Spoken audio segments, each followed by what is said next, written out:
আপনাদের মধ্যে অনেকেই এরকম ছোট ছোট একুরিয়াম বা জারের মধ্যে মাছ পালন করতে চায়, কিন্তু তাদের সর্বপ্রথম একটাই মূল সমস্যা হয়, মাছ বেশি দিন টেকসই করে না।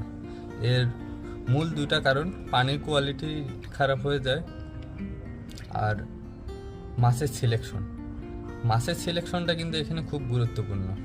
সব মাছ কিন্তু এরকম ছোট প্লেসে থাকতে পারে না। এটা কিন্তু একটা বেট্টা ট্যাঙ্ক, এখানে বেটটা সার্ভাইভ করে। আমি এখানে এটা অন্য একটা মাছ রাখছি, এটাও অনেক সুন্দর আছে।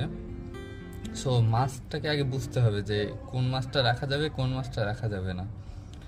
আর দ্বিতীয়ত হলো পানির সমস্যা। আপনি যদি খাবার বেশি করে দেন, মাছের তুলনায় বেশি করে দিলেন, দেখা যায় যে খাবারের কারণে পানি ঘোলা হয়ে যাচ্ছে বা পানির সমস্যা হয়ে যাচ্ছে। তো এই জিনিসগুলো খেয়াল করবেন, যেহেতু এখানে 1/2 লিটারেরও কোম্পানি আছে।